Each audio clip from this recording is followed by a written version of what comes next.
Abram Petrovich Gannibal was one of the most notable Russians of the 18th century. He was the godson of Peter the Great. He was among the most educated men and best engineers in the Russian Empire. He served as a general to Catherine the Great, and one of his great-grandsons was the greatest poet in the history of the Russian language. There was, however, one thing that set him apart from all other Russians. He came from Africa. Learn more about Abram Petrovich Gannibal and his incredible story on this episode of Everything Everywhere Daily.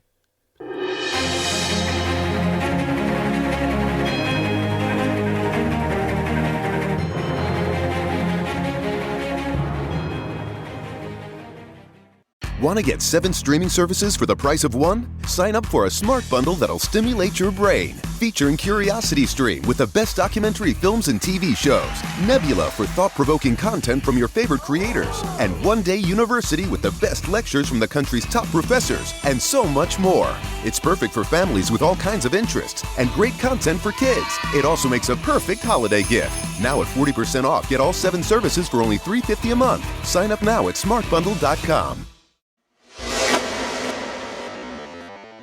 The story of Abram Petrovich Gannibal, hereby just referred to as Abram Petrovich using the Russian patronymic naming convention, is too unbelievable to possibly be fiction. His story starts sometime around the year 1696. Details surrounding his early life are very sketchy.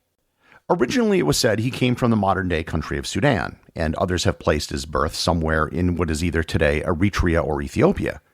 However, subsequent research has placed his birth near Lake Chad in what is today the nation of Cameroon. His father was, by all accounts, very wealthy.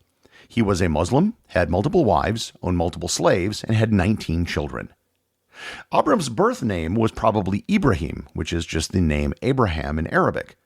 When he was around 6 years old, he was captured by Ottoman slavers and sold into slavery. He was sent to Constantinople to serve in the household of the Sultan Ahmed III. It is possible that he had a sister by the name of Lagan, who was captured with him and drowned on the way to Constantinople in an attempt to save Ibrahim's life. Ibrahim served in the house of the Sultan for about a year, and during this year, despite his youth, he distinguished himself by proving to be clever and intelligent. He caught the eye of the Russian ambassador to the Ottoman Empire, Sava Vladislavich Raguzinsky. The ambassador was always looking for gifts to send back to Tsar Peter I, or as we know him, Peter the Great. Having clever African children had become a very trendy thing at European courts at the time, so Sava Vladislavich bribed one of the viziers in the Sultan's palace to let Ibrahim go so he could go to Moscow and be presented to the Tsar. When he arrived in Moscow, the Tsar took a liking to the boy. Peter saw in Ibrahim not a mere toy that would be an adornment at court, but an intelligent young man who could be an actual asset to the Russian Empire. He was taken into the Tsar's house, was educated alongside the Tsar's children, and he was baptized into the Russian Orthodox Church in 1705. After his baptism, he went by the name Abram Petrovich. Abram being the Russianized version of his birth name, Ibrahim, and Petrovich being the Russian patronymic name that refers to his father. In this case, it referred to his godfather, who was none other than the Tsar himself, Peter the Great. For the rest of his life, he used the date of his baptism as his birthday because he didn't know the day he was born. Peter's initial suspicion about Abram turned out to be correct. He was incredibly intelligent, arguably the smartest person in the Russian court. Peter invested in Abram's education, and in return, Abram became fiercely loyal to both the Tsar and his family.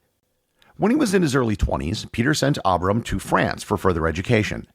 Peter was a Europhile and wanted Russia, which he saw as a backwards country, to adopt the best practices of the countries in Europe.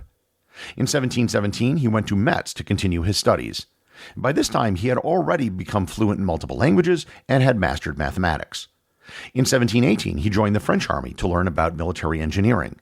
He excelled in his position and in 1720 was appointed to the French Royal Artillery Academy. During his time in the academy, war broke out between France and Spain, and Abram served in the French army, rising to the rank of captain. During one battle, he received a head wound and was captured by the Spanish, but after recovering, he returned to France to complete his education. And while he was in France, he made an important decision. He adopted a surname. The name he chose was Hannibal, or as it's pronounced in Russian, Gannibal. The decision to go by Hannibal reflected the pride he had in his African heritage. He decided to adopt the name of the most famous African and one of the most famous generals in history. While in France, he became a regular feature in the salons and got to know many of the French intellectuals of the era, including Montesquieu and Voltaire. Having finished his studies, Abram Petrovich returned to Russia in 1723. He was first assigned to a job as a military engineer and then later as the mathematics instructor for the Tsar's personal guard. Abram's fortune changed for the worst in 1725 with the death of Tsar Peter. Peter had been Abram's mentor, patron, and for all practical purposes, his father. Now that he was gone, the throne passed to his wife, the now Tsarina Catherine I. The problem was, while Catherine was the titular leader of Russia, the real power behind the throne was Prince Alexander Danilovich Menshikov. Menshikov appointed himself to the rank of Generalissimo, a position that no Russian has held before or since. Menshikov also did not like Abram Petrovich. He found him too foreign, too French-educated, and quite frankly, he was a threat.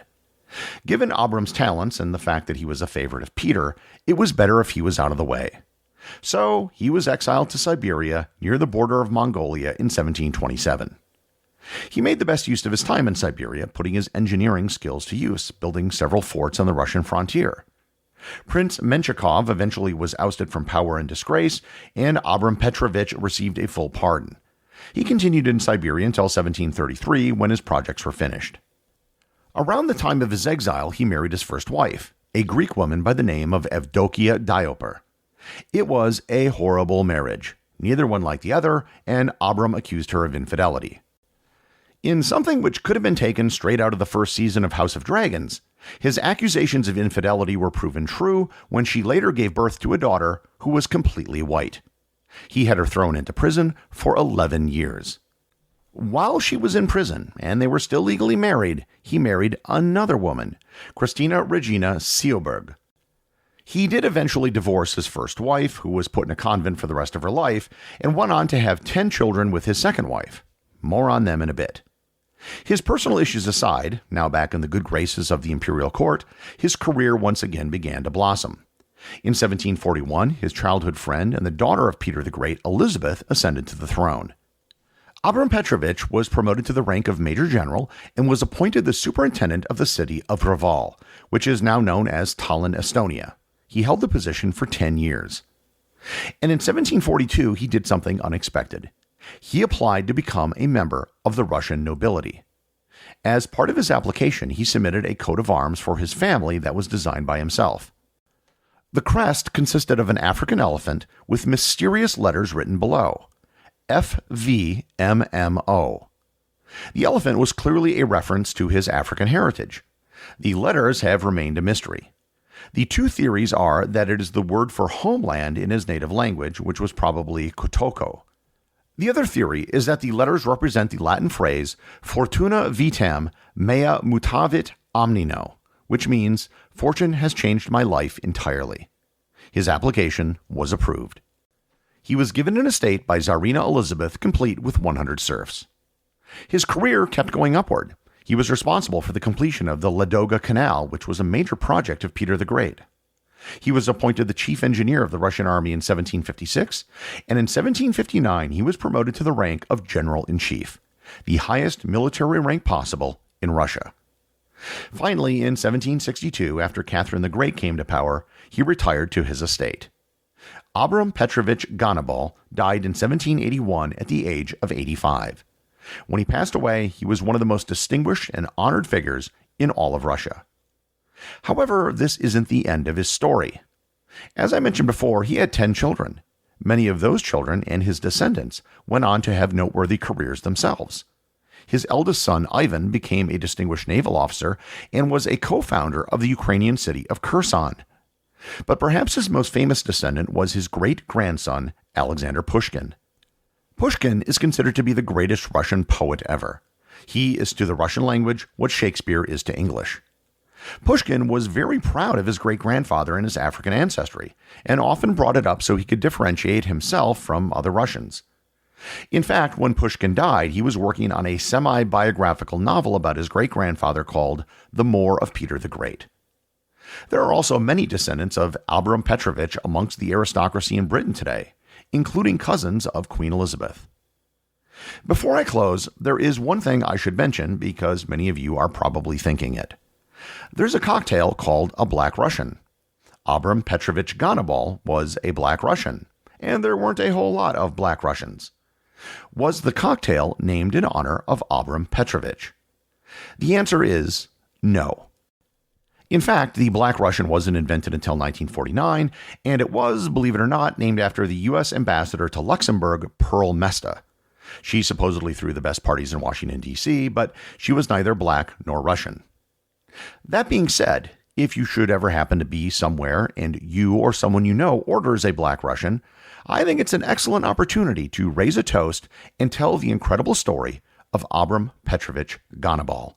The boy who was sold into slavery became the godson of a czar and then became one of the greatest engineers and highest-ranking military officers in Russian history. The executive producer of Everything Everywhere Daily is Charles Daniel. The associate producers are Thor, Thomsen, and Peter Bennett. I just want to thank everyone, including the show's producers, who support the show over on Patreon. If you'd like to support the show, just head over to patreon.com, which is currently the only place where you can get show merchandise. Also, if you want to talk to other listeners about the show, head over to our Facebook group or Discord server, both of which have links in the show notes.